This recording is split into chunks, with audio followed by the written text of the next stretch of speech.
everybody. Welcome to the show. I'd like to thank you for joining me today at the Watch Hangout. Let's get this show started. And before we get going, let's get a wristwatch check from everybody. What are we wearing today? What is on the wrist?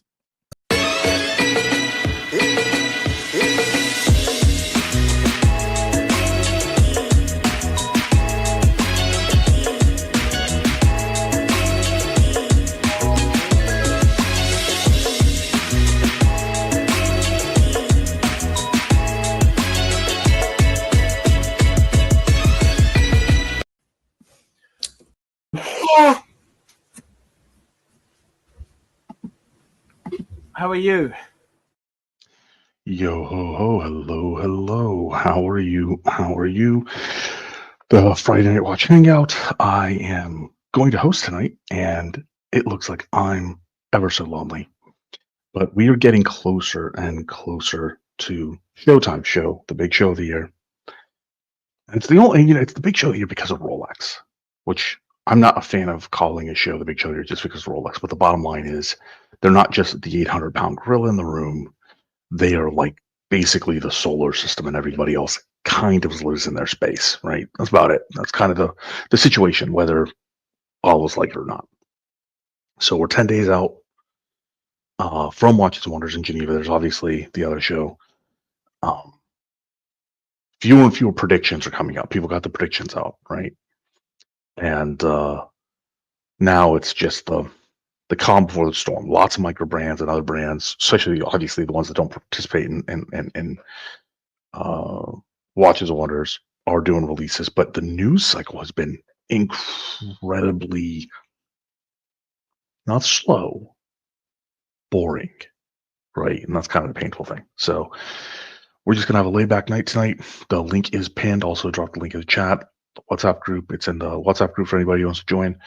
I hope everybody gets a quality beverage for the night. I'm actually trying to fight to stay awake myself.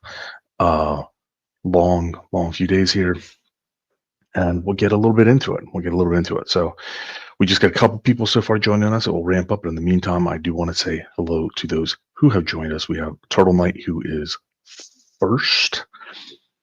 Also calling for the upvotes. Every upvote, it says we got 16 people viewing. So if we can get 16 upvotes out of that, that'd be fantastic. We got Robert Wood with an early race entry and super chat with a happy Friday. I hope Robert Wood is doing well and is going to have some good weekend time with his beautiful granddaughter. We got Mitchell Halpern saying he will sign on when he gets home. I don't know if he could have possibly bought another killer watch by now to do another on watch back. I think he had a phenomenal Piguet and a very, very nice Fume Dial Code 1159 white gold unboxing this week. So he's hitting it all. We got Goldfinger in the chat. Hello Goldfinger. We got Jiggity.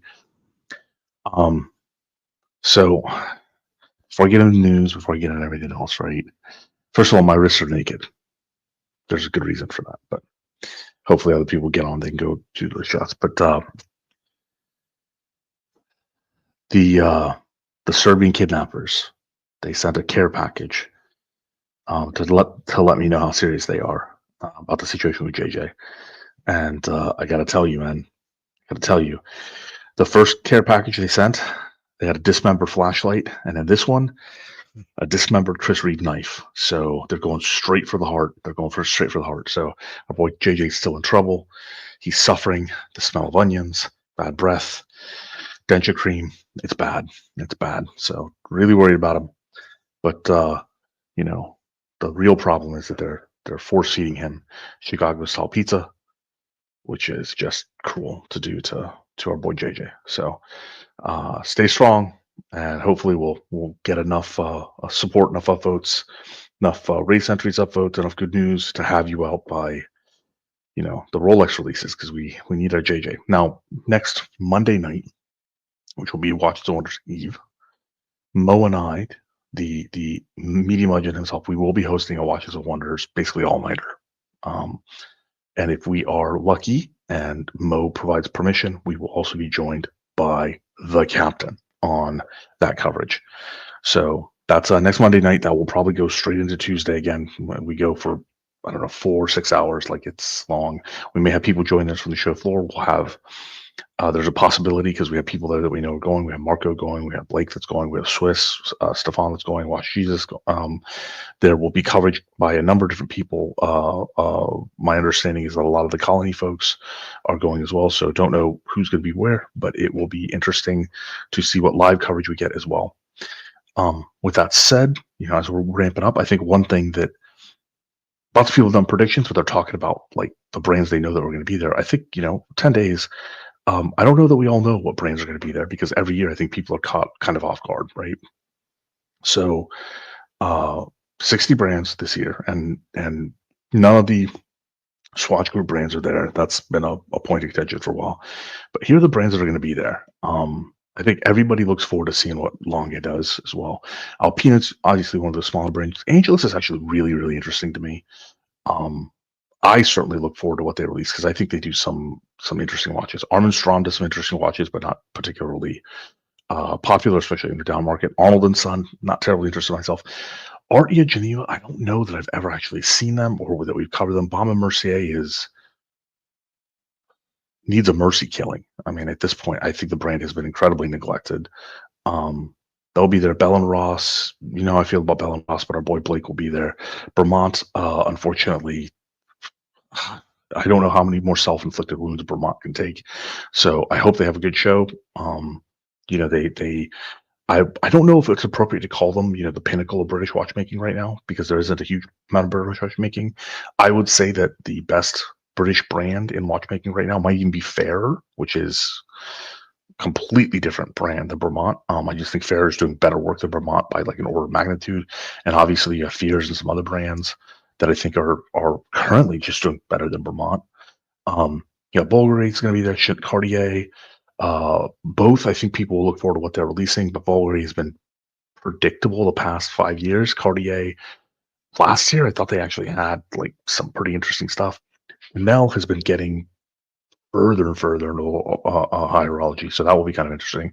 Chariel, not terribly interested. Chopard, I'm interested because there's Chopard, but I'm never going to be able to get their damn watches, not because of financial or anything, also because of financial maybe, but like their AD network has just disintegrated into nothingness.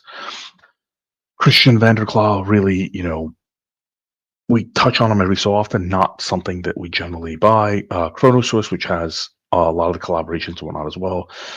Cyrus, cool looking watches, but we really don't cover them. Nobody, value retention isn't really there, so a lot of people haven't been looking at them, but we'll see how that goes. Chapek.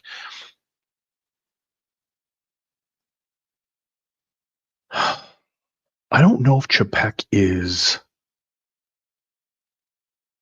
I don't know if it's fair to say that Chapek has started like their final decline. It hasn't looked good the past 2 years, like at all, from my perspective. So, maybe Nathaniel or Marco will want to chime in on like what that looks like. Eberhard, I barely seen anything by them. Don't know much. Ferdinand and Bertha, definitely looking forward to what they release. I think they got some killer stuff. Retro Constant, I think has some killer stuff. I look forward to seeing what they release. Genus, I don't know that I've ever seen them, so I don't have any idea. Joe Charles, no, okay. Grand Seiko, totally not interested in Grand Seiko releasing another spiritual, environmental, God knows what watch.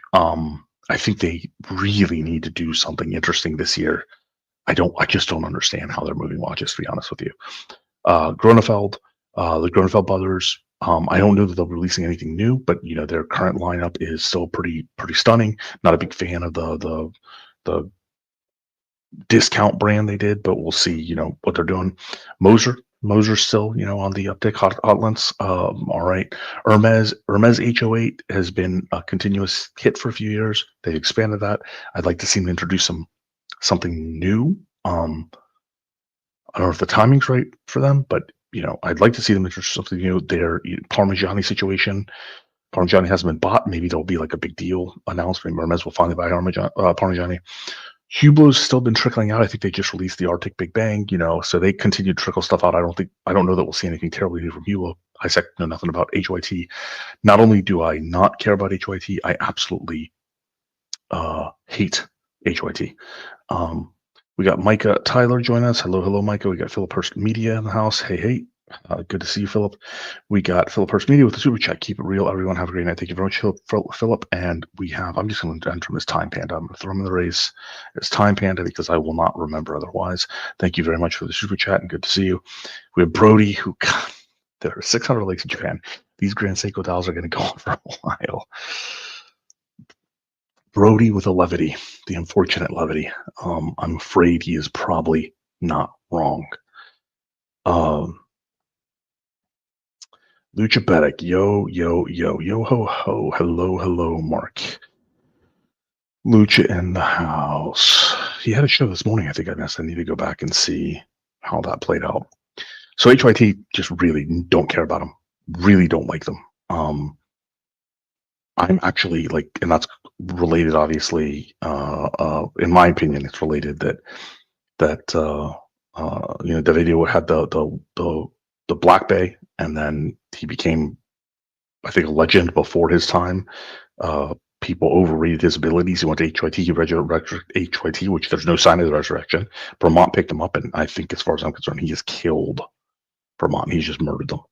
IWC, I don't like the mark, but it is time for them. They do kind of like one line a year. It is time for them to introduce a diver that doesn't look like total ass. It's just time. Like, IWC got to do it. JLC, one of my absolute favorite marks. Long, time spent in hospice the past fucking decade, maybe. I'd really like to see them shake things up. I don't think it's likely. Cross Studio, know nothing about. Laurent Ferrier. I don't know that I'd like to see them. I don't know if I expect anything interesting from them. Louis Monet, like to see him. Don't expect anything interesting. Meister Singer, that's a Right Time Watch brand. I've never seen a Meister Singer in the flesh. Don't know how terribly interested I am in the releases, but the retrograde designs, that's kind of their thing, their only thing. And they do good with that. Mont Blanc, obviously one of Marco's favorite marks, not necessarily for watches, just one of his favorite luxury brands. Lucha Bedek, I'm not pulling that comment up, go away. Don't say that. But Mont Blanc has had some kind of interesting watches. I'm curious to see how they go. Nomos, very interested always in what Nomos does. Although they're not going to have like any heavy hitter, huge new release. They're just very consistent at what we would consider, I think, the lower end price points. Norquan, they're just missing. They're missing the boat. Oris, totally not interested because Oris has priced themselves in a way which I just do not understand. Panerai, I think everybody has this kind of, a lot of people, not everybody, have this romantic feeling that they're interested to see what Panerai is going to do. That kind of, in my head, that just pops up. What would be an interesting, funny thing? Not an interesting, funny thing, but an interesting thing. What could Panerai do to shake things up? Right? They have basically two sticks. What could they do to shake it up? I'd be interested. I welcome anybody's thoughts. Parmigiani Fleury, they're going to be there. They have been now on sale since before the last Watches and Wonders. I don't know what they can do. Like, are they not on sale anymore? And they're just quietly like trying to survive? Don't know. Obviously, everybody's going to be interested to see what Patek does. Last year, I thought was a massive miss for Patek. All I remember last year's denim. So like Wrangler Patek, go Patek. Piguet, know nothing about him. Piaget, I'm actually hugely interested to see what Piaget is going to do. I like the mark. I like what they're doing. I would like to see them expand the horizon a little bit. Raymond Wall, perfectly serviceable, reasonable watch. I don't know if they're going to have an exciting Watches and Wonder. Ressence, we're actually going to touch on Ressence. I really do want to see this new Ressence. I think it's Type 7. At Watches and Wonder, see what people's impressions of it are. I like the brand. I'm still not ready. I think if I had the income, I'm still not ready to take that dive, but I definitely like the brand. And what they're doing. Roger, not for me. We got somebody started streaming our beep. Oh my God. If I didn't already feel bad about myself today, here we go. Hey, boys. What's up? What's up, Duke? How you doing? I don't know, man. I'm doing okay. How about you? I'm fat and sassy. Just kind of, I don't know that we've ever covered I just decided to cover the brand list of Watches and Wonders because I think when we cover Watches and Wonders, I think most of us think of like 5 brands, right? Yep. But it's actually, fairly big. We got Brody with his prediction for Patek this year. The corduroy Patek. Denim and corduroy. Oh my god. Yeah, I mean, it's a thing, right? I really hope it's not a thing.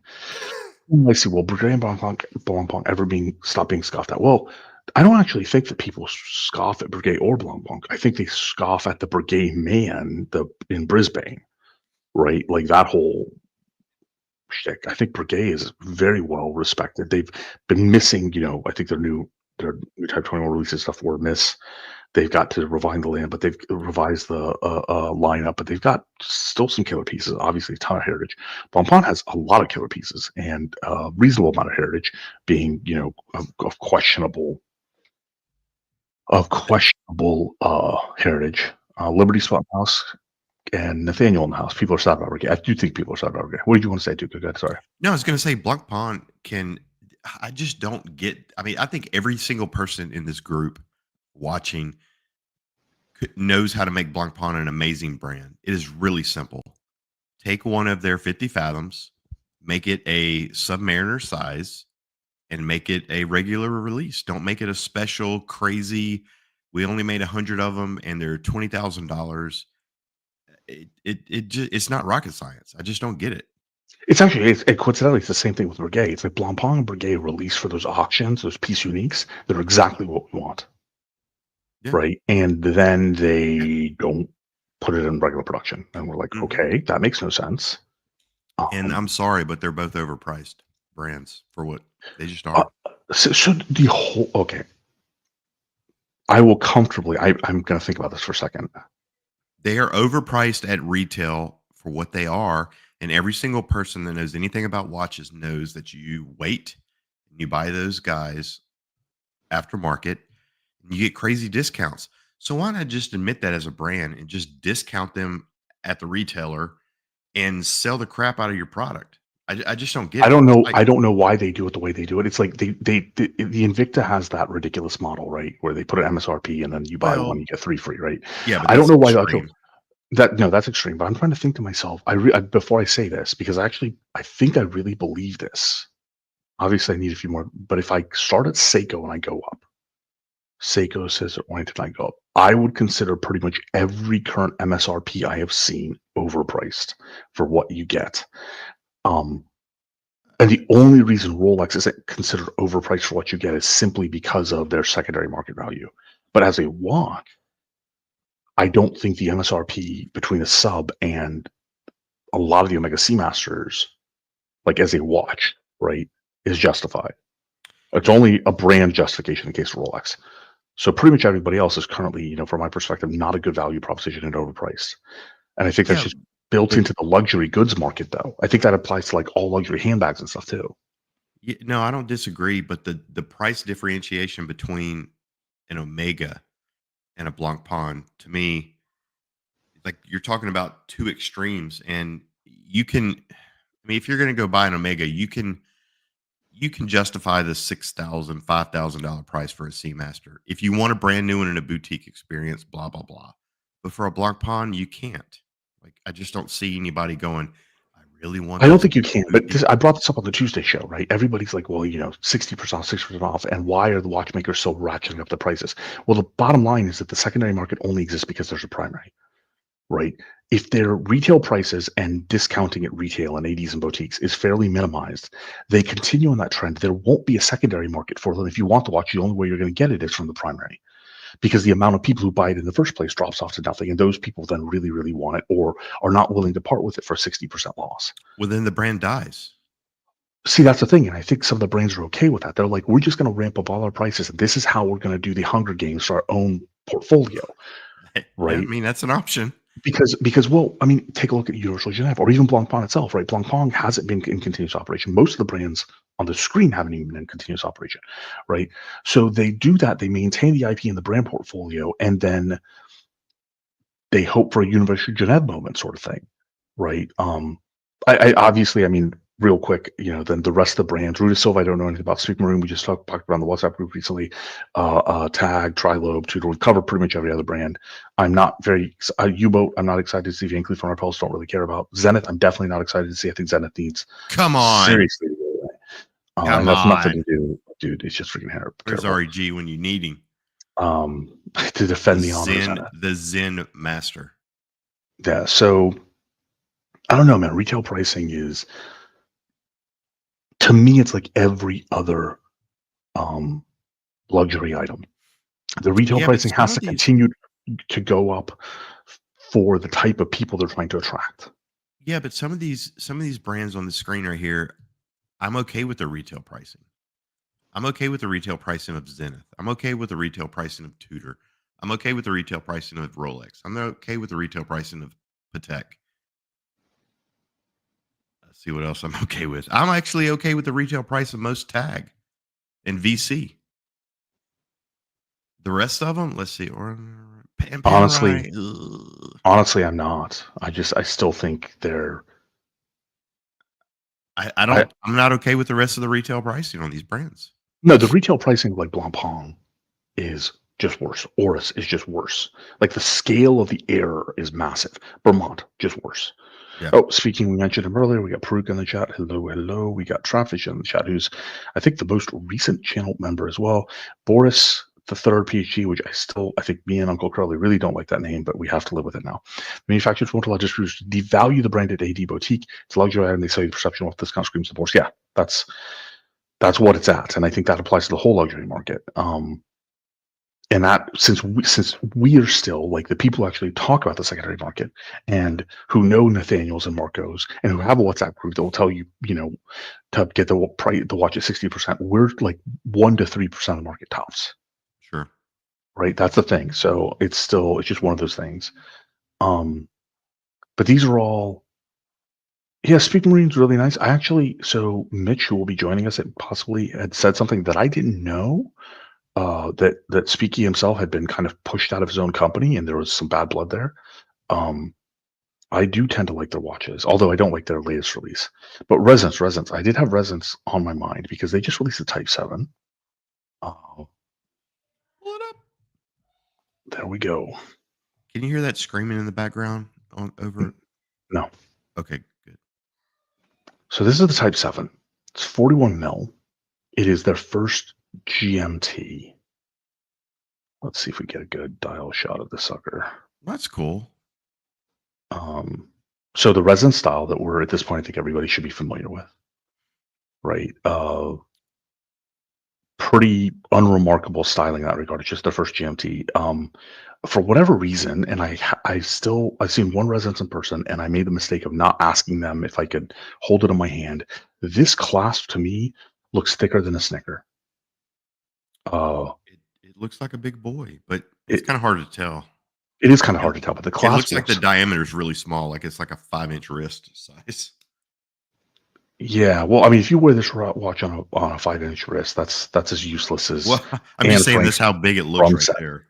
Yeah, no, you're right. It does look that the way they did it. So, so this was interesting. The running indicator, which rotates once every 120 minutes, doubles as a shock indicator with double arcs shaking as the watch receives jolts. Jolts. Yeah, so we got somebody else. Oh, we have somebody turning left. What's up, Mr. GMT? Hey, boy. What's going on, gents? Hey, boys, what's happening? Hey, what's up, man? Can you see me all right? Yeah, we got you. We can see you right. All right. Sweet. I just at work doing things and driving around now, and turning left as I always do. Nothing exciting, just turning left. Turning left. You know what I mean? I tried to get to work this morning, turning left. Dude, I got so not even close. I ended up in another state. That's what I was gonna say. You ended up in fucking Arkansas somehow. Yeah, like skipped exactly. A couple. So I don't know. This one. It's type priced at about 38, 39 US. 38 what? 38,000, 39,000 US. This watch. What's it made of? Unobtainium? No, this is titanium. These are titanium. But it's got, it's the liquid filled. This is the oil filled. Not all the Ressence watches are oil filled. This one's oil filled. Dude, it could be nitroglycerin filled. That is not a $38,000 watch. No doubt. But Resonance is trying to do something different with the displays, like entirely, right? Well, Uh, so does Mini so it's- Cooper, and they're not worth 38,000. no, that's true. Dude, this bracelet looks terrible. Holy crap! Is there no taper to that thing either, or barely any taper to it from the end? Yeah, it looks like a taper. There's a little taper there. And I what don't that- get is that Is that a lock? So the release is this little thing here, I think, and that's a lock. What the hell is this? Or adjustment? Is it like a micro adjustment? Okay, the most fatigue isn't any design, but the 50 mil water resistance.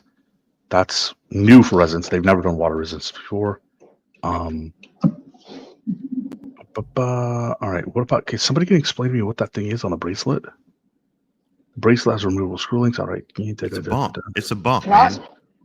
It's a bump. Mr. GMT, have you ever had bumps? Little bumps you didn't know Bumps? anything about? Oh, it's testicles. Nah, I normally know about my bumps. I actually had a few bumps, but I don't know anyway. I won't go there. It's a different topic. There are a few bumps of cocaine. Is that what's happening? Different topic. It's a Let's collar not go GMT, there. not a travel GMT. Okay, I need to know what the hell is that a locking mechanism on the bracelet? What the hell is that? $38,000. You get to find out. It's not integrated. Order 2 of them. $38,000. What the fuck? For a titanium watch filled with water, oil. Okay, so no, Yeah, so you can jam that. that's just the micro adjust then. That's just the micro adjust. Oh, so can this any, must be can the any of class. the punters buy one of these? Any of the punters in the chat buy one of these so we can see what they like? Well, we have a couple There's people, no fucking including me, way who are it's gonna fans be- of Resonance, but I don't know that we have anybody who owns one. I want to say Schwinton owns a Resonance, but certainly not this one. This is the new release. What the hell? I'm not a fan. I'm interested to see that they added water resistance and it's a GMT. I think Resonance is doing something kind of interesting with Well, the displays. you got me at GMT. You had me at GMT. You had me at GMT. So now you know what I am a fan of. All right. I'm a big fan of Stogies. And this is Friday night. We have our show sponsor, Steve Leaf Cigar Stogie Sampler. This is actually, like, if you like cigars, this is important from my perspective. I'm going to drop the link. The discount codes are listed on the pages, but this is the last week that the Opus X sampler and the Liga Privada sampler will be available. These are, Opus X are the hardest to acquire cigars in the United States, legal New World cigars in the United States. They are the pinnacle of Dominican Puro cigars. And Liga Privada is the best entry by Drew Estates. Rich cigars, blends of Nicaraguan tobacco, different types of binders, fillers.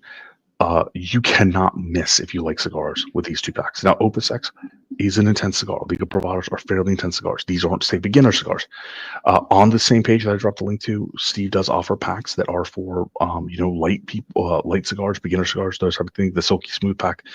But if you want gifts, or if you want to start putting some cigars in your humidor to age, luxury pieces, celebratory pieces, the Opus X sampler and Liga Privada kits, this is the last weekend they are available. I'm curious how many of the Liga packs, there's only one pack of the Liga available left. There's 2 of the Opus X left. So yeah, that's 3 packs, guys. Let's get these sold tonight. Support our show sponsor. And I want more and more cigar smokers in the group, because when I'm finally out and about, I want to light up with all my friends. And cigars are fantastic for moderating conversations.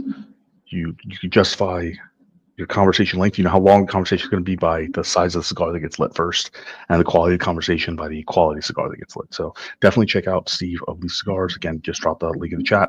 Last night for the Opus X sampler, there's only 2 of those packs left. Last night for the Liga Privada sampler, there's only 1 of those left. And thank you very much to Steve from Leaf Cigar for his continued support. So, Does Duco smoke cigars? On occasion. Sometimes, on occasion. If you guys were around, I would definitely smoke a cigar. Absolutely. Yeah, look, that's the only time I'll do it. I'll do it with my friends. That's it. If he's all having one, I'll have one with you. So it's fine. Now, a glass of red wine. Oh, yes, love it all the time. Yeah, I go between 4 and 7 cigars a week. The less than I used to, but not because I don't like them or I have any issues with them. It's that and not an anti-tobacco or health thing. It's that financially my situation changed pretty dramatically, pretty quickly. So yeah, if anybody wants to buy those 2 packs from me, like by all means, like I'll take them. So dude, there's Mohammed, Moser Mohammed, not in any case, he smokes I think 2 a day. Marco does I think 1 every night on a walk. It's just a fantastic and very misunderstood hobby once you get guided through it properly. Like a lot of people are afraid of cigars because they're not guided through the process of the cut and the light properly. Like they overcharge the cigar, they hold the blue torch flame too close, they really damage the early draws. They don't know how to purge a cigar properly, things like that to return the flavor. They puff too much, so the body of the cigar gets too hot too quickly, the oils burn off. I find that once people kind of learn a little bit about the process of the smoke, then they can find a cigar that they can really get the flavors out of. They get the nutmeg out of it. They'll get the cardamom out of it, right? They'll get the cedar, the leather, like the flavors they want out of it, and then they can pair it with drinks, right? But in any case, that's me romanticizing about cigars, and I generally will romanticize about watches, cigars, and leather. That's kind of my thing. GMT, what's new in your neighborhood, man? What's that? What's new in your neighborhood? Not much at all, actually. I was dabbling in trying to get some watches, but that didn't work out. But besides that, not much. Well, I know what those were working, about, and that didn't work for out for the busy best. season. The guy was trying to rip you off. Yeah, he's a dickhead. Yeah. So what do you got on the wrist right now? I got the Tudor, or the Tudor Pro. Tudor Pro, very Oh. nice. I totally forgot you had that watch. You still wear that, huh? It's been You a like while. it? It's been a while since he's had that one on air. I love it. No, I wear it quite often, actually. I wear all my watches. Every single watch I got. The one that I actually wear the least, believe it or not, because it's on a leather strap, is my Glasuits. Besides everything else, yeah, I wear every day. You still wear Kermit? Yeah, I was wearing it yesterday. Yeah. Nice. Sure You did. just don't wear that to work, I wear right? all my watches. Nah, no way. You crazy? No, I agree. Okay, I agree. but why? Let me ask you a question. Why? What could possibly happen in your line of work with Kermit? aluminum bezel, the seals. Yeah. You kind of worry about the age in the seals. If he's doing dishes and water and food and slop or whatever, That's why he has women cleaning- around. Nah, I actually do all the dishes. I do most of the dishes. I do most of the dishes. Yeah, exactly. Because I lead by So- example. If I'm willing to do it, I should be willing to do Let the That's joke right. stand, man. Let the joke stand. it. I'm waiting for a fist to come flying through Ali, like right through the side of his screen there. No, that's a whole nother problem for me. So I just noticed Duco is not wearing the Angenoir. Oh, look at it. Man, I like that one. I like it. Seamaster It's clean. It is clean. on the. That's not an Omega shoe. Those are not Omega shoes. No, it's the crap. What do you call it? It's a great. It's a sailcloth with the deployant, but it's an aftermarket. I forget the name of this brand. It's a great brand. It's written on the inside. It's not actually. Oh, It crap. looked like there was a stamped name on the. No, it's just a little symbol. Okay. Just a little symbol. I'll think of it in a minute. Oh, it's Artem strap. Sorry. Artem straps. Okay. Yeah, Artem I knew straps. that. Artem strap. Yeah, it's a good little strap. Very comfortable. It's not. Where is it? Where is It's everyone? not that it's Where is complicated. everyone today? No one wants to jump on today. What's It's going Friday, on? baby. It's Friday. Friday, have- people. I think AB's got a daughter date night. I had to I rescheduled my date night so I could host Friday night. I heard that Cap likes Wanna Friday tell you nights and something? he'll jump on Friday nights. Yeah, where the fuck is Cap? That's what I was gonna say. Where the fuck is Cap? Who? Why isn't he here? He Cap? was having a pint of Guinness earlier. Who's that? Yeah, Who's this Cap exactly. person? Exactly. don't I know. agree. I'm with you, there. Who the fuck is Cap? But We love the listen, I'm gonna Cap. jump off and I'm gonna try and jump on my computer and see if I can get it going. It's been a Take while, care, buddy. but Good to see you. I'll see you guys soon. Ciao. All right, bud. Bob, it's not that it is complicated. So this is what happens. It hangs GMT. He'll just sit there. It's not that it is complicated. It's that if you know a little bit more, the experience is dramatically different. Like you can actually get the flavors and stuff. It doesn't have to be complicated if you just want to sit down and have a smoke and with some friends and talk. But it's just a better experience. I think that applies with everything, right? Uncle GMT cooking with Kermit. Yeah, we got Uncle Mikey in the house. What's up, Uncle Mikey? Uncle Mikey. Uncle Mikey. Yeah, or I've heard of Artem, but is he a strap or not on a strap? Yeah, not that Artem. Uncle Mikey in the chat, one of our fellow cigar aficionados. What is this? We got Chris Com saying a new Pink Moon wants April 1st release. I really hope that is an April 1st joke. I am tired of the Moon Swatch. We got Liberty Spot in the house. Good to see Liberty Spot as well. Can I ask you a question about the whole cigar thing? Here, okay, I like the smell of a cigar. Mhm. Love that part. I love the lighting it up. I love the puffing of it.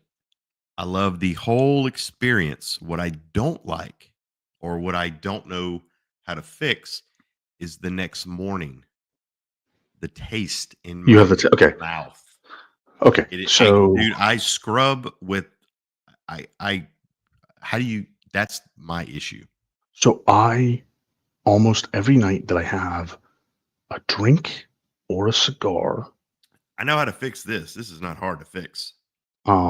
just well, every night that I have a drink or cigar, at the end of the night, the last thing I consume before I call it a night and brush my teeth is tonic water. I like Fever Tree, their regular tonic or their light tonic. They have a You drink it or you swish it around? Drink it. And I think probably any citrusy beverage like a lemonade or an arnold palmer will work as well, because the quinine, right, that is a form of citrus. I think that's what does it. It gets rid of all of that flavor, whatever the dryness was that was pulled out, the residue, right? It gets rid of all that. And also I find that just straight tonic water is a very, very enjoyable Okay. Beverage to have. So Fever Tree, if you can, I don't know if you can get Fever Tree like Sam's Club, but Fever Tree has a light tonic that I think is the best light tonic I've had. And their regular tonic I think are the best, the best ones I have. So I really, really do like their tonics, but pretty much any tonic that I've had with has worked. Right. If at Grand Cathedral, my favorite cigar bar, they only have, I think, Schweppes tonics available. Right. Phoenician Cedar by Carbonate Soda Wash. I don't know if he's making fun of me, but I mean, that's kind of along the same lines, except I'm just throwing basically quinine in there. And that gets rid of, it's odd. You're actually the second person so far this year to tell me that. What? That's the thing they don't like, is that the lingering. Dude, the next morning, the mouthfeel. Yes, whatever. Yeah. It's the aftertaste, and no matter what you do, you can't get it out. I can't get it out of my mouth. It takes like 3 or 4 days before my palate is back to normal. At least in my mouth, and that's why I don't smoke cigars more. Like so I used to be really big into Jeeps, like off-roading, like serious hardcore rock crawling, like insane like crazy shit. And so we would go camping for like 4 or 5 days at a time with all our buddies out at big mountain ranges and things like that out west. Anyway, and we would smoke the hell out of cigars. And dude, when I would get back, it would just be like I would need 2 weeks to like get everything back to normal from all the cigars. But out there, you just didn't care. But when you get back home, it's like, all right, I don't want to feel like a cat shit in my mouth. No, that's fair. And now you do different things with your Jeep. Yeah, it's a different Jeep, but yeah. Good times. Yeah, I don't know if you should show that, man. I don't know if you should show that. There's a lot of different kind of groups of people. That's true. But Duco with his lovely daughter, who is college bound soon, and his Jeep, and that was her, not her first, but that was her first of this season, right? This past season. Yeah, that was hers. Yeah, very, very nice. Very, very nice. So for me, the fix is I just drink tonic, and I also happen to really like tonic. I'll try that. Right?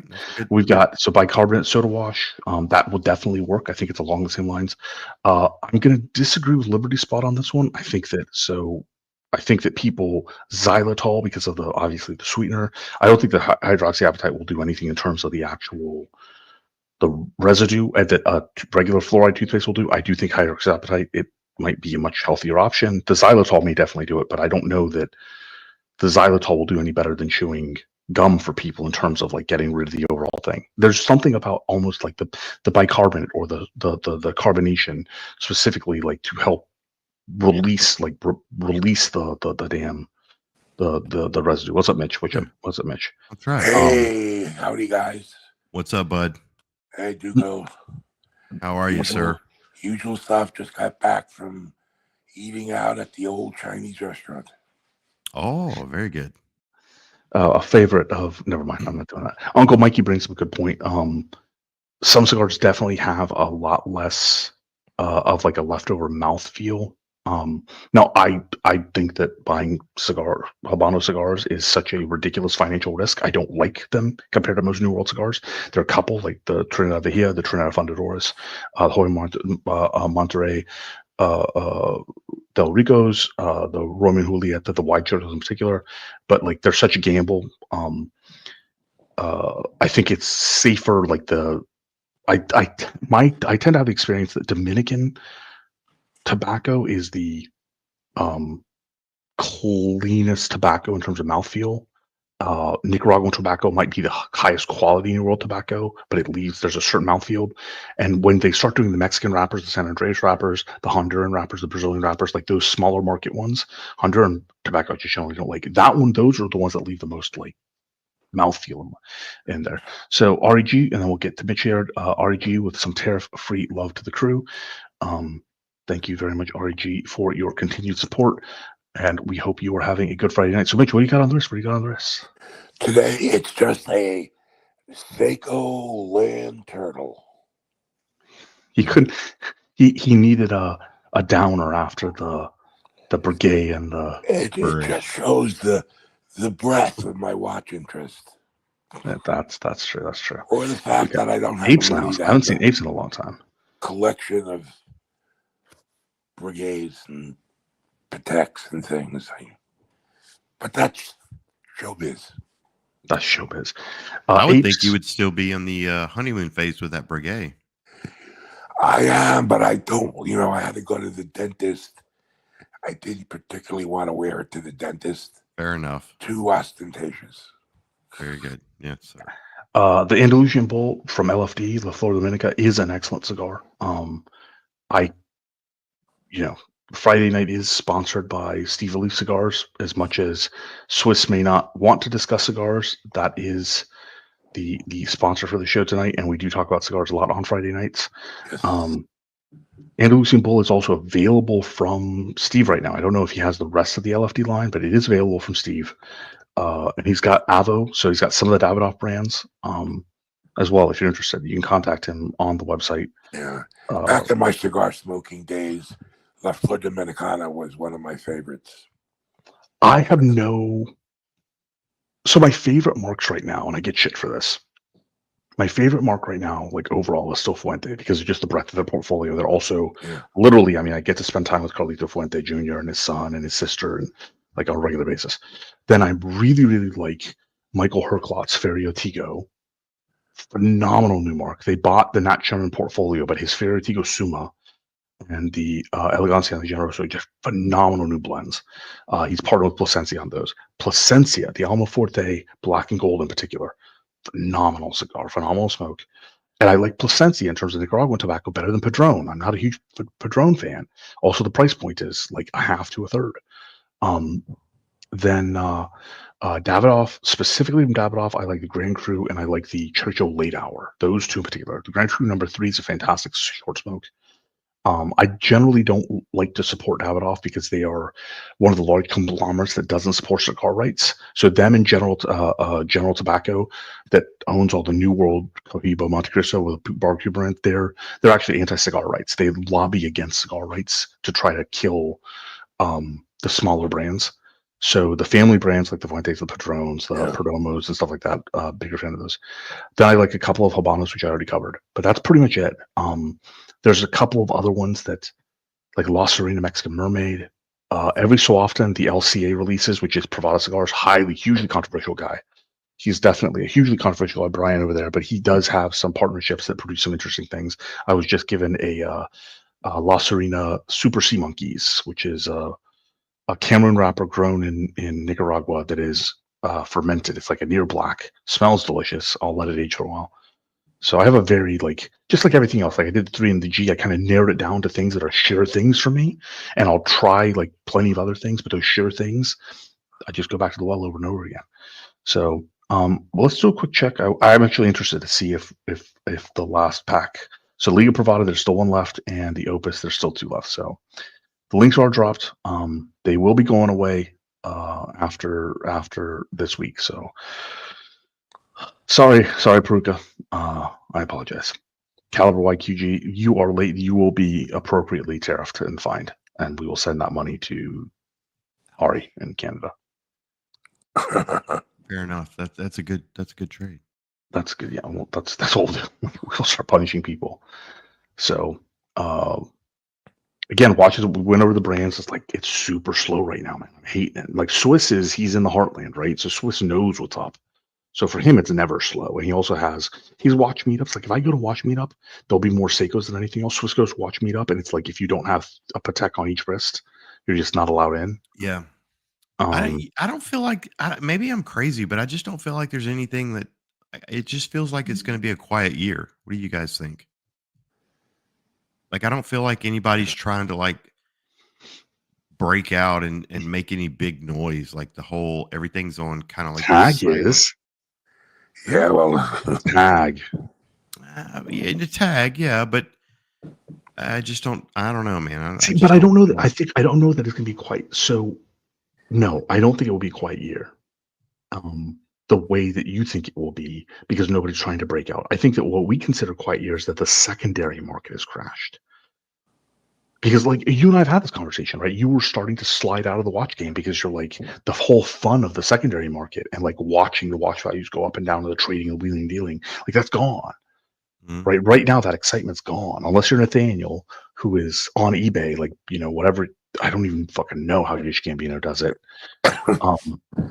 When you're paying 93% off a watch and then turning around and selling it to Burdines. He's a warlock. He doesn't sleep. He's a warlock.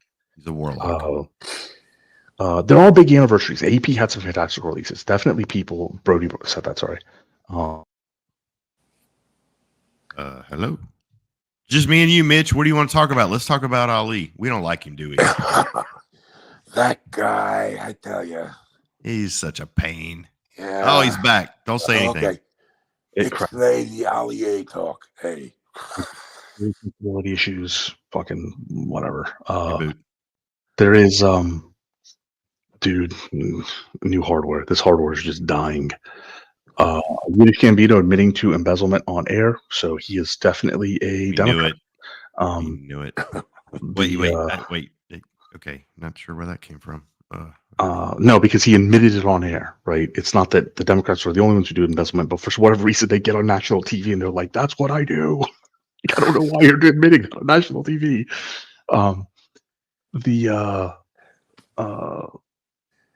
I think there will be a lot of watch releases. It's just not as exciting for us because the secondary market has crashed, right? Maybe I don't know. Maybe I'm just burned out. Maybe that's what it is. Maybe I'm just watching. We're all experienced. So one thing that has changed my outlook on watches is obviously just being able to start over. I shouldn't see being forced to start over basically twice in a short period of time. That's changed. I can get to do things with a lot more experience. It will take me a while to be able to do anything, but obviously housing and stability are more important. But I'm still excited, right? Because I get to start over, or forced to start over. The secondary market dying has been good for me because I've had the philosophy, I've said it on air, that if I'm not willing to pay retail, then it's just not a watch I want enough anyway, right? Yeah, but you know what? I will say, 56 Mitch, old sock. Where are we going? Right? I have no idea what just happened there. He has a StreamYard. When he has to get back in StreamYard, sometimes it's a different session. I got to remove one of them. I will say this about Gambino. I do appreciate his enthusiasm for watches that are off the beaten path. Even though he may not keep a lot of them. I kind of want to go down that road that, I don't know. I maybe that's where I need to head. Maybe I need to go more into the watches that people don't really, that they're not the hot watches. They're not the fad of the year. I don't know. Maybe that's where Well, I need to go. so I Bring back agree the with passion. you. I mean, we got Mitch on the panel as well. Like Mitch and Nathaniel definitely have a wider view of the market than we Sure. traditionally talk about, right? They Mhm. also have the financial resources to do that. Now, Nathaniel's approach to it, though, I don't know. Let's say if Nathaniel suddenly, God forbid, was in a position where his available liquid income was cut by 60%, like he likes his discounted watches, right? I think that for him, the game of getting fantastic bargains and making money on them and also getting to briefly experience the watches is still worth it.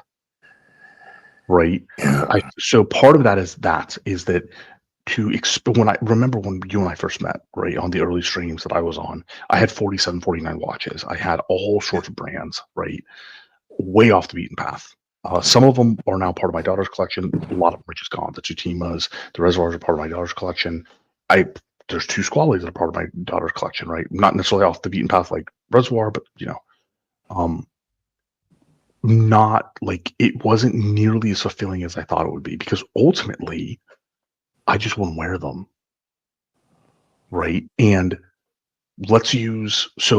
I will say, I love Mitch's Breguet and I love Nathaniel's Cartier with the jade indices. Love them. Love them. Love them.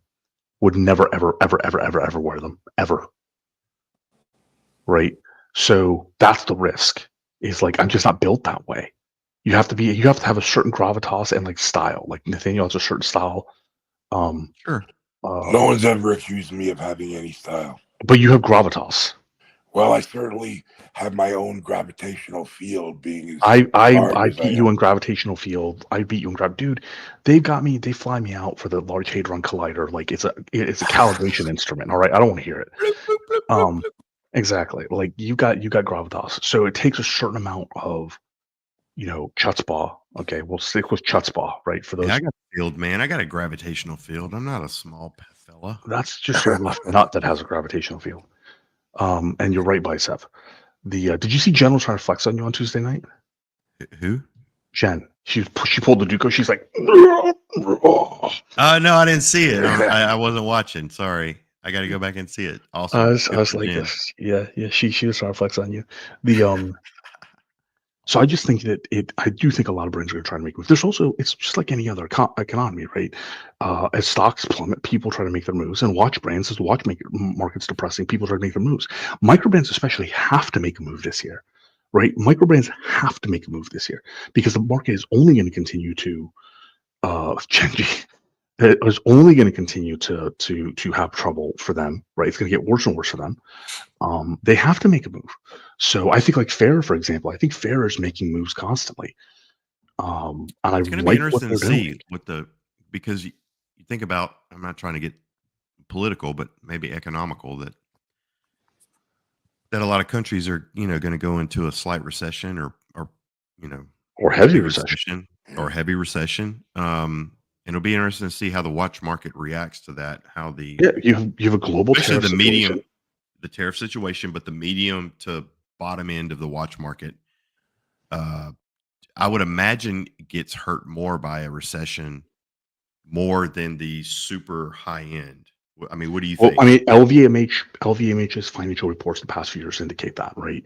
That regardless of what was happening in the depressed market, people were willing because of the status symbol, right? It was like it was the last year for the 2023 end of year outlook at the beginning of 2024. That report had one of the most, as far as I'm concerned, depressing things I've ever read. It's like a shit ton of millennials and folks are buying a ton of luxury items and just living with their parents. Right? It's like, fuck me, man. I love my mama and I came to live with her, man. There's no way. I ain't been here since 17. I went right from even in college. I basically never went home. I just stayed in the dorms. And then when I graduated, I went right out to California to grad school. So fucking bye-bye, Mitch. Man. dropping the medium to bottom end, the medium end. Nerdle swag, right? I mean, we're not economists here. I read prognostications and then try to check. I was trying to be easy. I was, just. I disagree either way. We're not economists, but I disagree either way that it will be heavy. And I have multiple reasons. I think last night we had a great. If you have the opportunity, we try not to do politics or whatever. If you have the opportunity on the after hour show, or if you want special shows or private shows, we will talk politics and stuff. And we have a lot of people that you don't get to see on air who have a lot of different life experiences and expertise. But global recession is a thing, right? I don't think anybody disagrees with that. In terms of heavy, I think heavy becomes a talking point more than a reality in a lot of cases. Would you say the Omegas, the Tags, the Breitlings, those guys will get hit worse than the big boys, the Rolexes, the Pateks? Well, no, everybody's always going to get hit worse than the biggest boys and the ones who produce the fewest amount of watches. Moser is not going to have a problem. Even they produce way too many watches, but they're not going to have a problem moving all the watches. Neither will Patek, neither will Audemars Piguet. You don't think? No, they won't have trouble. Now, VC will move all their watches as well, and they, now on the secondary market they'll continue to crash. During the Chinese almost blackout position, which really actually did they were worried about that. They still moved all their watches. Their total end of year, because they just don't produce that many, right? So I don't think that I don't think that a lot of them will get hurt. Now, Omega that produces a shit ton of watches, Cartier that produces a shit ton of watches, Breitling that produces they will get hurt. Now, but they also can absorb that blow. All of those brands can absorb that blow, right? How do they absorb the blow? Because most of their liquidity from a payroll and manufacturing and everything perspective is based on their market cap, not actual cash flow. Right. So if you Apple, Legendary, it's because we are so stable, it is cheaper for us to take liquidity on payroll as loans than actually try to turn the cash around. We make more money sitting on our cash and paying payroll off of future state loans. Because we're so stable that our interest rates are so low. Well, so Nerdle Swag, here's the thing though, LVMH and a number of other reports just proved this wrong, is that the high-end items, the luxury items, people bought more of during those periods, and they just sacrificed everything else, which is why I said it was depressing. I mean, the LVMH report really was the number of millennials who are willing to sacrifice housing, drop rent and drop housing and drop cars and move in with their parents that would then turn around and buy luxury items had gone up. It's that is weird because my generation was, I'm Gen X, and it was get out of the house, sacrifice everything, that type of. What up, GMT? And it does seem like some of the younger generations are, like you said, move back in so I can afford all the swag and post all my swag on social media. And social media, that's a thing. Yeah, it's because so I know somebody I really, really, really, really like her. She makes ridiculously good money. But she refuses to do any of the more traditional things or invest because of how addicted she's become to the social media circle. That she just expends things on this high volumetric rate of purchases, and then she does go to the secondary market to try to recover some of her money. But now, the secondary market is not as interesting to her as the high of the next outing and things like that. Your friend Mikey with the best joke of the night so far. I think Jorn absorbs a blow through his nose. You were correct. Frank Muller's design atelier. Frank Muller's Frank Muller's not shy about it. He doesn't lie about it. We got design atelier in the house as well. So yeah, I think that it's going to be fine. I think the market's going to be fine for those companies. Muller's still a brand that's relevant. The good thing is I heard it's still alive. So on the Tuesday show, I actually brought this up. So Roman did a tour of Frank Muller, and I know that Nico has said that there's questionable sourcing of parts of Frank Muller. Roman's position is literally everything's built at their very, very interesting facility that is beautiful, by the way. I don't know what's true, but what I do know from talking to somebody at the high-end an executive at Neiman Marcus, who I happened to meet at Topgolf, is that Neiman Marcus basically buys Frank Mueller stock, like a majority of their stock at retail, and then they have to figure out how to, not at retail, but at the price Frank Mueller wants, and then they have to figure out how to move it or discount it or whatever they want to do, right? So they are financially, as far as I can tell, perfectly fine because that's the way their business model has worked. They don't take inventory or stock back, and they don't have their own boutiques. And for that matter, I'm definitely in the minority. I actually like a lot of the Vanguard designs, right? But I've never seen somebody buy a Frank Mueller ever. I've never heard of anyone in our group or any of the other groups ever having a Frank Mueller. Oh, there is one person. I also, and usually, since I have a lot of friends, I have a lot of friends in Singapore and Taiwan and the APAC market as a whole. Usually when people tell me like something's just not selling, like the Code was selling like hotcakes right off the bat in the APAC market, right? And it wasn't just to try to get an allocation for Royal Oak. Like it's stylistically, they just enjoyed it. Frank Mueller's not out there either. So I don't know where the hell Frank Mueller's selling, right? But then there's markets I don't have friends in. Like somebody told me, and then it turns out to be very true, that Rado sells extremely well in India right now. It used to sell very well in Latin America. And Rado sells extremely well in India right now.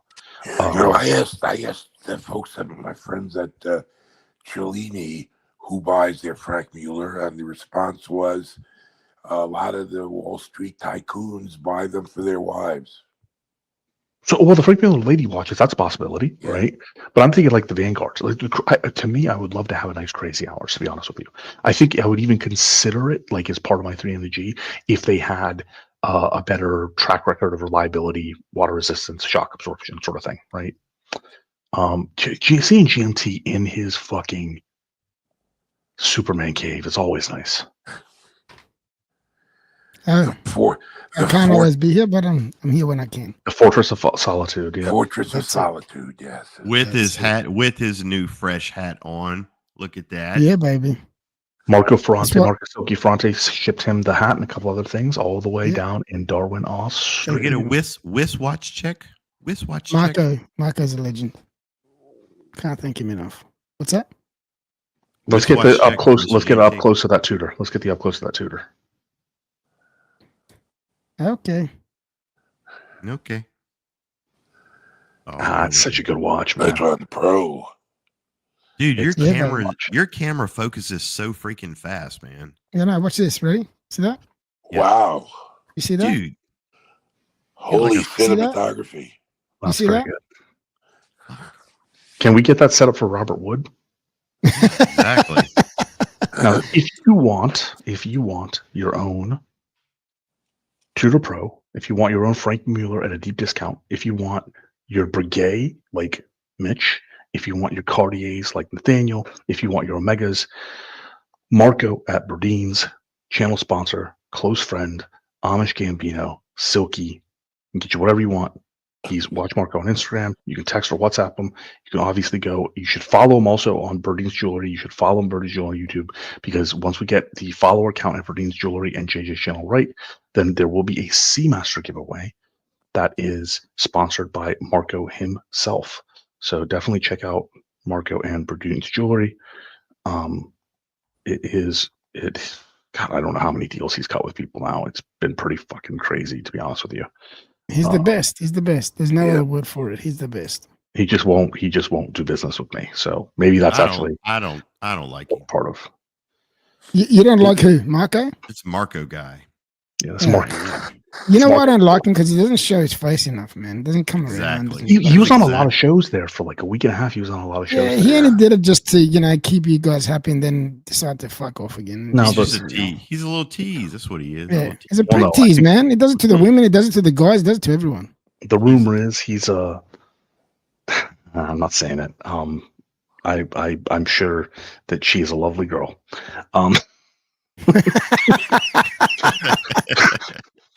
We're all old. I don't blame him.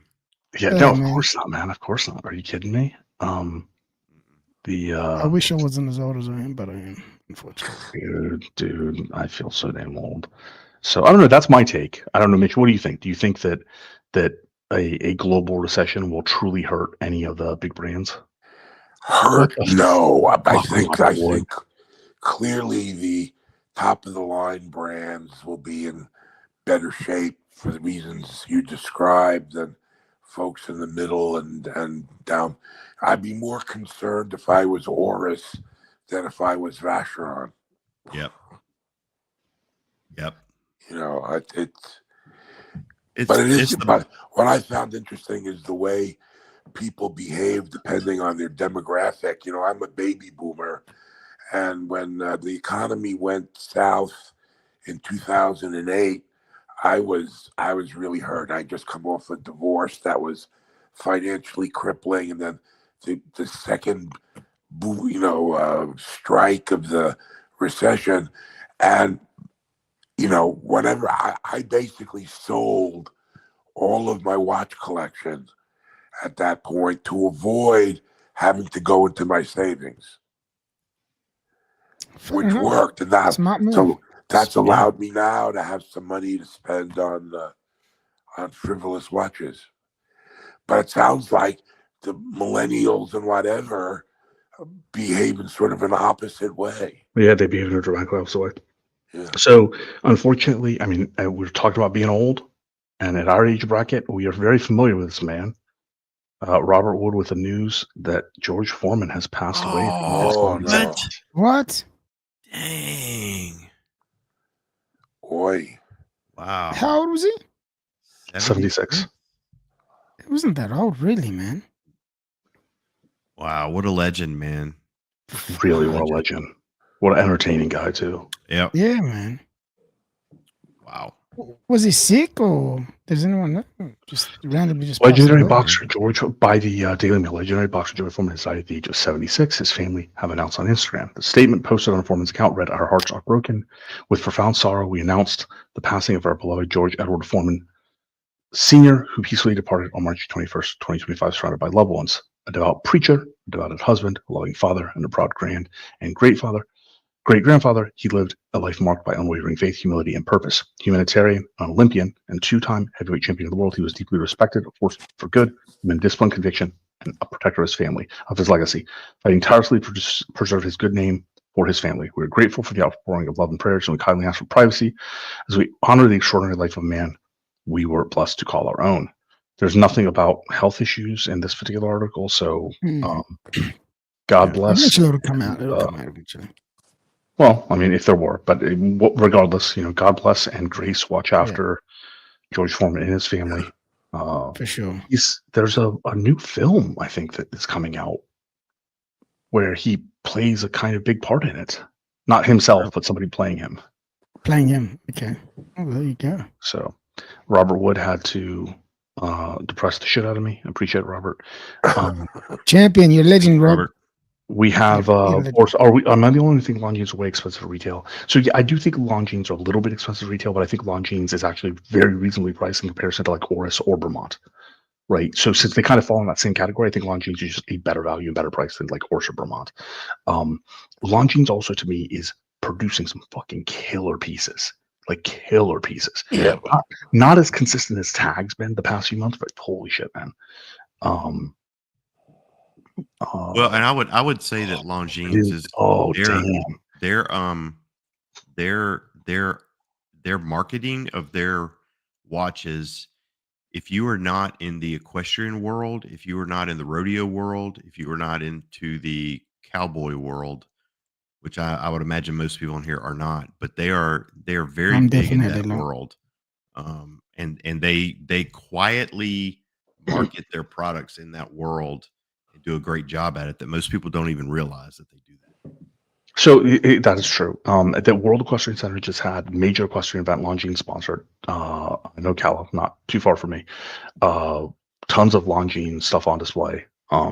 Lots of, somebody asked the WhatsApp group, like, what watches do cowboys wear? And I said, well, like, hands down, the farmers and the rural population in Florida that I meet, they were Rolexes. But Longines has picked up a massive amount of traction, in part because of the whole equestrian thing and the fact that they have gotten really close with Ariat and a lot of other things that are considered cowboy lifestyle. I think also Longines has picked up a lot of traction for the Yellowstone phenomena, right?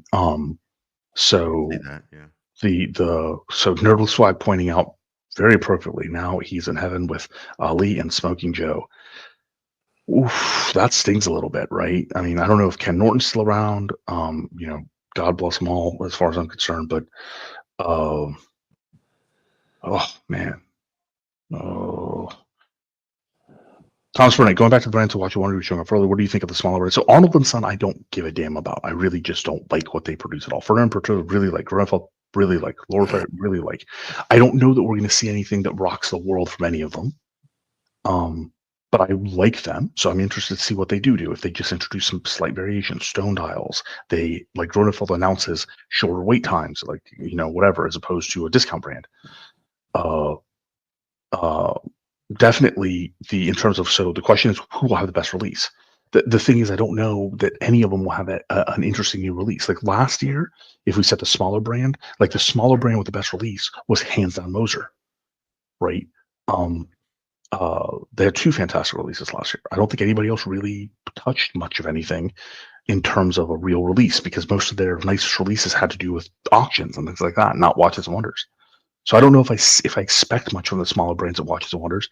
I think it's a mistake for them to do much at Watches and Wonders in terms of new releases, because they will be drowned out by the big boys. So for them, their new releases should be later in the year, earlier in the year, or around charity events. Moser, I think, probably made a mistake last year, because a lot of 2 years ago, actually, a lot of people don't remember the Moser releases like a few weeks gone, even though they were fucking killers, right? So yeah, that's my take on it. I don't know if anybody else wants to chime in on that. No, you nailed it. I can't offer anything either. intelligent on those brands. Yeah, I can't add anything intelligent. Yeah, nobody said I had to be intelligent, so I'll sign off. Sound like a I'll see you guys dumbass if I respond to any of those brands. Arnold and Son is funny because it's basically a subsidiary of Citizen. I really don't like Arnold and Son. I maybe an irrational hatred towards them, actually, to be honest with you. Their simpler pieces are okay. They're 8 days, Royal Navy, but after that it gets a little. We are being joined by Design Atelier, which I don't think we've seen on air. Hey, what's up, man? 2 years, I think. 2 years. Yeah, it's been ages. What the hell's going on in that studio behind you? Is that your kitchen or is that your studio? Yeah, that's our kitchen. My studio it's always been our kitchen. It's always been that. Yeah, that's always been. Yeah. Oh, really? You know what? I don't think I ever caught on to that. I'm looking at that. Yeah. Me neither. You done well hiding it. Tell you what. It's always been the kitchen. I don't have an exquisite Superman background. Unlike other people in the. None of us do. Listen, there's not a lot of stupid people out there, but I'm one of them. Hey, Mr. GMT, what do you think about that new Superman suit? Don't like it. I don't like it. I think it's you know what? Just feels weird. One of the big reviewers came out today and they mentioned that somebody actually got a early preview, and they were hyper critical of all the pre-theater releases of the pictures and the little clips, and they said they really liked the show. Oh, I hope they do it right. I hope they do it right, because I tell you what, if they fuck it, they're finished. It's all over. It's gone. Wow.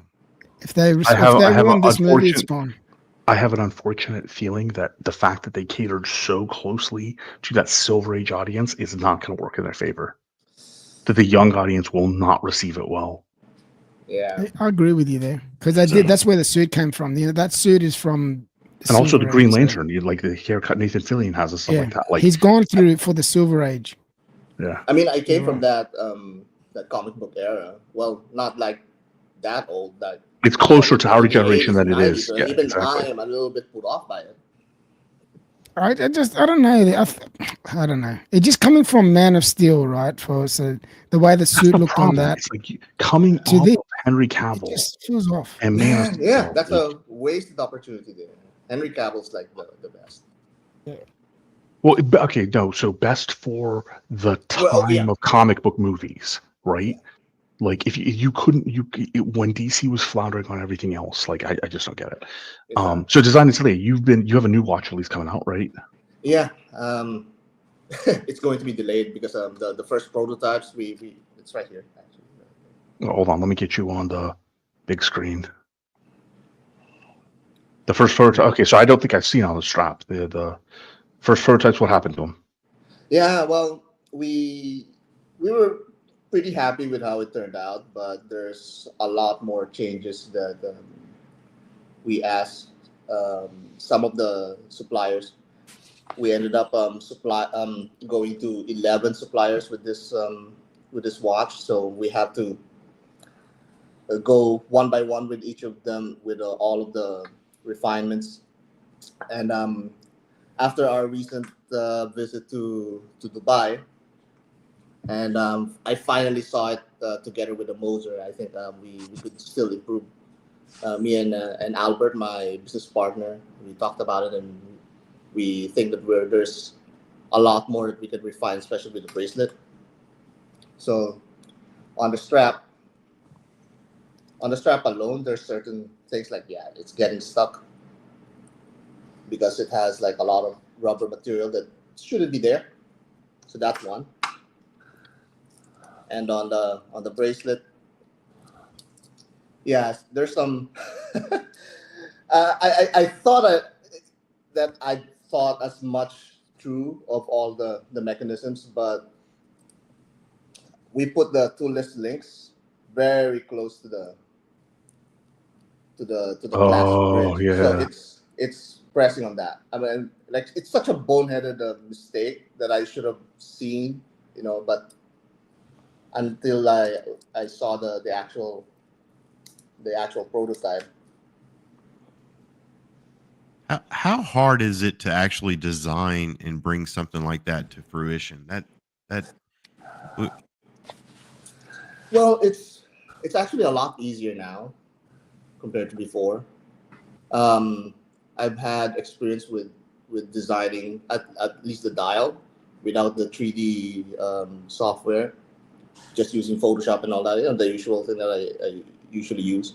And it took a while because you have to go back and forth with the supplier and see what they could do. Oh, it looks nice in the picture, in the illustration, but it's not really possible to, unless you go close to nail, the lining it up with that artisanal style of working on the dial. So those kind of stuff. But then once I started using 3D software on my iPad, that really sped things up, because now the 3D software that I'm using, Shaper 3D, is easily usable for 3D printing. So whatever format that I'm drawing on could easily be sent to the suppliers, and they could easily make drawings for it.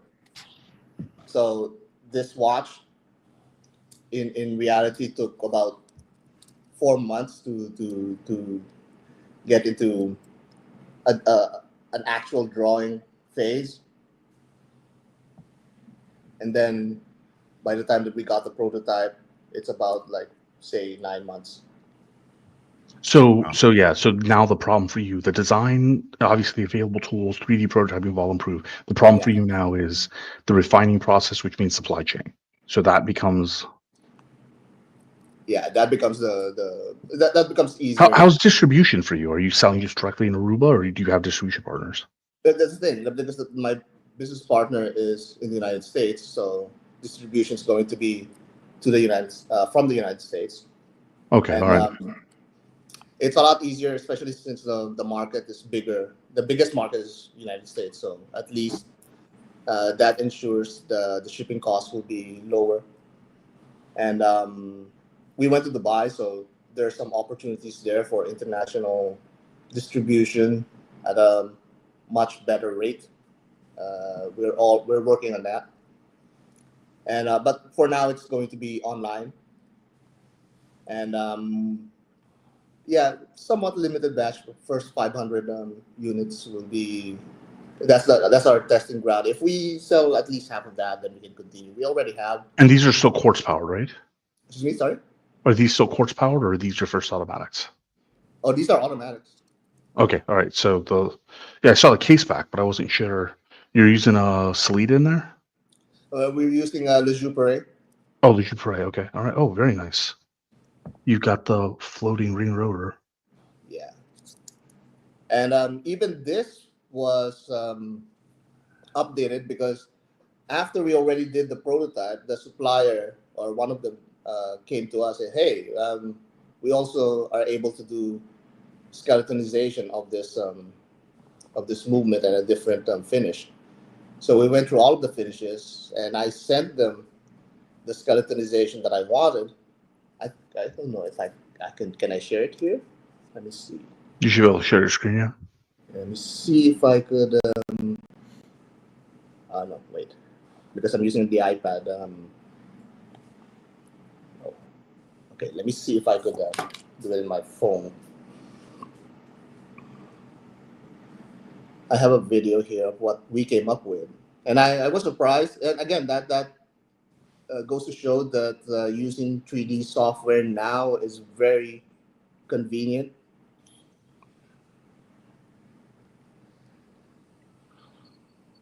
Oh hell! Wow. They pretty much they pretty much were able to get the drawing that I made. What the hell? Very nice. We were really surprised, and so okay, let's go with that. Yeah, that looks good. That's clean. That's clean. Looks very good. We're gonna go with that, and we managed to. Well, at the very least, the next drawing they managed to shave the thickness down to 11 millimeters, so that makes it a lot more. At the very least, in the same profile with a streamliner. And, Which there's obviously some design cue inspirations. We have a question yeah, here. we're big fans of Moser, obviously, but of course we don't want to be exactly a homage of them. But no, hey, I mean, like, inspiration cues are fair. That is an homage. Inspiration cues are fair though. Yeah.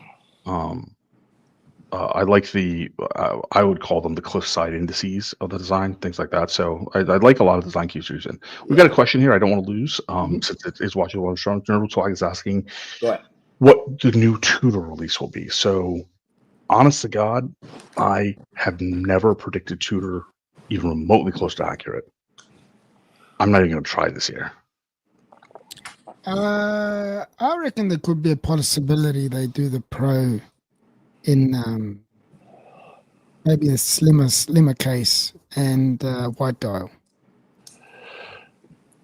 Yeah, I'm hoping they come out with a chronograph like their old. I think we discussed this a few weeks or so ago, like their old Tiger and Prince chronographs, but this time with the original movement. I'm gonna go with a Pelagos, but the 41, not the 39, with a date. And I'm gonna go with a Tudor 41 with a date. Slim, like they have yet to do the traditional Tudor black bays, 41s, 40s type size with a date and being thin. So I would like to see that. Are they still sharing movements with Breitling? Yes.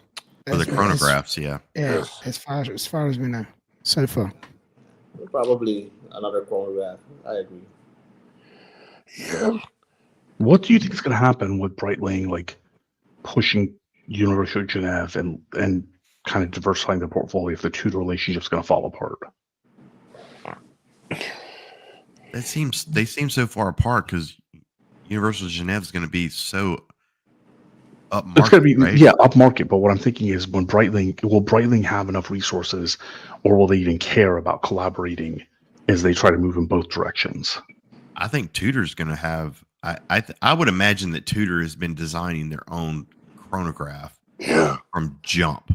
Like they have a chronograph ready to go. Like they're not stupid. Yeah. They made a 3-register Prince or Big Block or Tiger, whatever you want to call it, as a very limited edition with a new movement. Oh, it wasn't a Valjoux? Without the Valjoux, yes. Ooh. And so the my guess is that they're going to come out with a serial production model and bring back that line of 3-register chronographs. You know, what you think about it, you typically get, like, when you get to the end of, like, let's say you're going to run to the end of a brand or a movement, you're going to throw all the colors out there. They did the black, the white dial, then they did a blue dial, then they did a pink dial. Good And point. it's like, okay, we're going to run all the colors out, and then now we're going to come out with a new movement that is our own, that's slimmer, that's better. To me, that actually makes a lot more sense. Yeah. I have no good guesses. I always get it wrong. I just want it to be slimmer because, like, I have the small wrist, so most mechanical chronographs on my wrist is like humongous. So the slimmer, the better. Yeah. Selfishly. No, fair enough. So we're getting to the last few minutes of the show, guys, and we only have 3 race entries. Remember that member chats, your member milestone chats also count as race entries. So that's available to you, as well as obviously super chats and new memberships. And then we will call it a Friday evening and let everybody get back to the recreational activities. I don't know if anybody on the panel has something else they want to throw out there. We have no unboxings tonight because Mitch just did the unboxings for the whole first quarter. Hey, you gotta throw Nate in there as well. The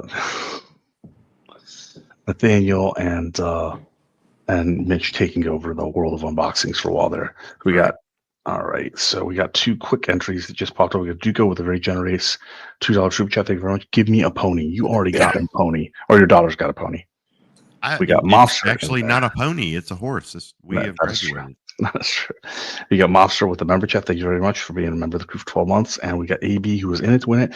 AB had a date with his daughter today that allowed him to go to a boutique as long as his daughter could go look at Apple products and something else. I don't know. All right. We got Uncle Mikey in the chat. Thank you very much, Uncle Mikey, saying thank you for the laughs. Appreciate it, and thank you for the race entry. So 10 days, man. 10 days. 10 days until the big day that everybody wants. Last year actually was, I thought, a good year, even for Rolex. I thought that Rolex did enough right. It wasn't revolutionary, but I thought Rolex did enough right. We think I have COVID, guys, because of your bad taste in watches, or have you just lost taste? So if you really have COVID, Doc Mick, I know he's actually, buddy, he's got excellent taste. Hey, buddy, join the club. I had it, 10, 15 days ago. Dude, you were hell. That was funny as shit. It actually knocked me down. It knocked you on your ass. So, Doc Nick, I hope you are healthy. I hope you are healthy and it is not terribly serious. Wish you speedy recovery. Go Skies and Boys in the house with the free JJ. Yes, that's true. He has been taken hostage by some Serbians with bad breath, lots of onions, and denture cream. So we are fighting for his release. Secretary of State Marco Rubio has been negotiating vigorously, but the inhumane conditions which he lives in, where he's being force-fed Chicago deep dish pizza, those need to stop immediately. So Domino's with pineapple. So, all right, I'm gonna get the race queued up here, and then Sunday we have a show, and I think, if I'm not mistaken, we have a unboxing on Sunday as well, if I'm not mistaken. Tomorrow night, the franchise club is going to have date night with Uncle Curly and Uncle Mo. That is always a fucking hilarious time, so I highly recommend that. And then we will be back on Sunday night. So let's see. This is where the race stands today. We are going to throw a couple of freebies in there. Nerd with swag gets thrown in there tonight. He was very active in the chat. Thomas Burnett had a good question in the chat. And let's throw design in the for showing off the new watch. Yeah, but it doesn't matter. Panel members, only people who can't enter or win are me and JJ. Okay, cool. So we got 11 entries. We're doing greyhounds tonight because I saw a beautiful greyhound earlier today, and I was thinking about it. Give it a shuffle, and they're off.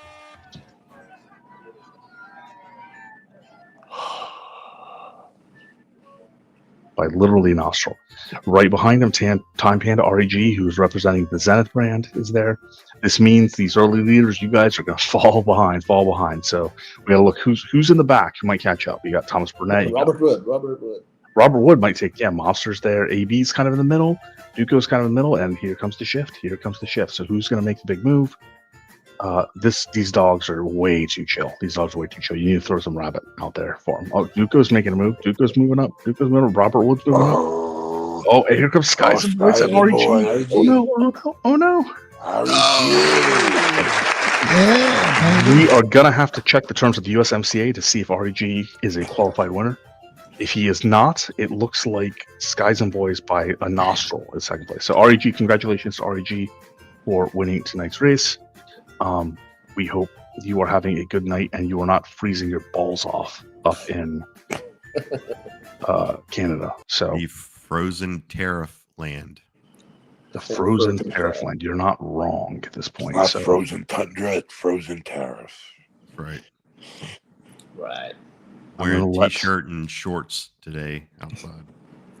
See, Florida's the weird state. It's like you have to step outside to find out if 60 degrees is a cold 60 degrees or a hot 60 degrees.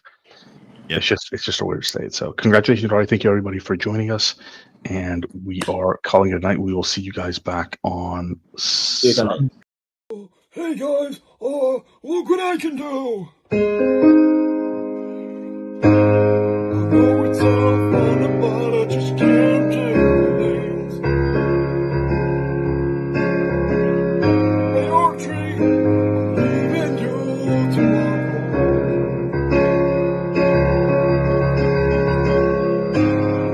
I'm kind of getting tired of all the names like from Jimmy calling me. So I'm kind of saying, chink out, motherfuckers.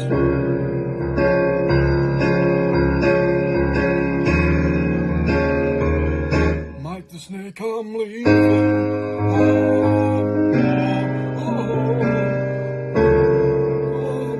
I'm leaving this stream tomorrow.